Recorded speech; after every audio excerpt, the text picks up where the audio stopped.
अपने सभी भाइयों को कि जब प्रभु श्री रामचंद्र जी लंका पर आक्रमण करने की तैयारी में थे, उसी समय कहते हैं कि लंका पार करने जाने के लिए कोई भी स्थान नहीं था, तो कहते हैं कि बानरों के द्वारा और हमारे जामवंत जी, जिसमें कि नल नील, जो कि बहुत ही आशीर्वाद प्राप्त था उनको कि राम का नाम लिखकर यदि जल में डुबो देंगे तो जल में भी तैरेगा, तो बिल्कुल सेतु का निर्माण करके जिस तरह से गए थे, और युद्ध और सेतु निर्माण के पहले शिव जी का जिस तरह से उन्होंने वहां पर पूजन किया था,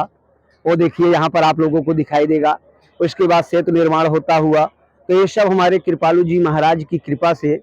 प्रभु की कृपा से आज छोटे छोटे संक्षिप्त रूप से कलाकृतियां। ये देखिए, ये हमारे कृष्ण भगवान जब अपने मित्रों के साथ यमुना नदी के तट पर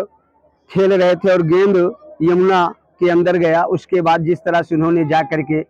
काले सर्प, जहरीले सर्प का भी उन्होंने संहार किया,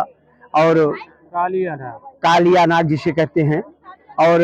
गेंद लेकर बाहर आए और क्या शानदार तरीके से फनों पर उनके अपने आपको आनंदित करते हुए। ये देखिए, मैं आपको दिखाना चाहता हूँ, हमारे कृपालु जी महाराज, जगत गुरु श्री कृपालु जी महाराज की कृपा से ये हम ग्रामीण क्षेत्रों में जिस तरह से कहते हैं कि एक दिव्य स्थान होना चाहिए, तो हमारे ख्याल से शायद हमारे ग्रामीण क्षेत्रों में एक कुंडा मनगढ़ धाम जो है ये प्रथम स्थान पर है, और हम लोग बहुत सौभाग्यशाली हैं कि ये प्रभु श्री कृष्ण वृंदावन बिहारी लाल जी के सभी कलाकृतियों को देखने का सौभाग्य प्राप्त हुआ। हम अपने कैमरामैन से कहना चाहूंगा एक बार इस तरफ भी दिखा दें, तो चारों तरफ केवल प्रभु श्री कृष्ण के ही सब जितने भी उन्होंने लीलाएं की हैं, उन सब लीलाओं को यहाँ पर दर्शाया गया है। और कहते हैं लीलाओं को दर्शाना और प्रभु की लीलाओं पर को याद करके उनके किए हुए कर्मों को समझ करके उनके मार्ग पर चलना बहुत कठिन होता है। और ये देखिए, मैं आपको दिखाना चाहता हूँ श्री राधे दिव्य मंदिर, भक्ति भवन, और इस तरफ भक्ति मंदिर, तो ये सब हमारे कृपालु जी महाराज के भव्य, जिसे कहते हैं जगत गुरु कृपालु जी परिषद, हम उस तरफ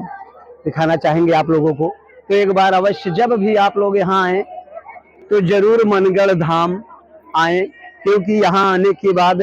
प्रत्येक मनुष्यों के मन में जो भी कहीं से कहते हैं निगेटिव सोच, वो सब पॉजिटिव सोच में बदल जाती है। ये देखिए हमारे कृपालु जी महाराज के परिषद को, भक्ति भवन, और उस तरफ मैं अपने कैमरामैन भाई से कहना चाहूंगा कि उस तरफ भी देखें। ये सब जिस तरह से कृपालु जी महाराज बिल्कुल शानदार तरीके से मनगढ़ धाम को सजा करके रखा है, और कहते हैं कि जब भगवान के धाम को सजाना हो तो फिर वो अपने आप ही सज जाता है। ये देखिए, और इस तरफ देखिए हमारे श्री राधे प्रभु श्री कृष्ण, और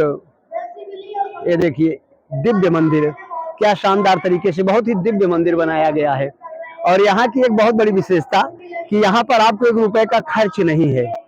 फिर चाहे जूता चप्पल रखने के टोकन से लेकर के चाहे गाड़ी खड़ी करने का स्टैंड तक हो, तो ये सब होना चाहिए। क्योंकि जब मंदिरों में जाओ और देव स्थल पे जाओ तो वहां पर जेब कटने जो होते हैं उनसे दूरी बनानी पड़ती है। ये देखिए, अब काफी अच्छे तरीके से, क्या भव्य, बिल्कुल दिव्य स्थान, आने के बाद मन बिल्कुल संतुष्ट। ये हमारे सूरज भाई जो कि कैमरामैन भाई हैं, और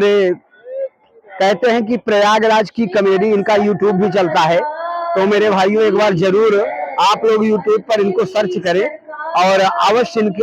इनको लाइक, कमेंट और सब्सक्राइब करो, क्योंकि ये भाव वाले व्यक्ति हैं, और जो भाव का व्यक्ति होता है हमेशा सामने वाले की अच्छाई को ही देखता है। श्री राधे,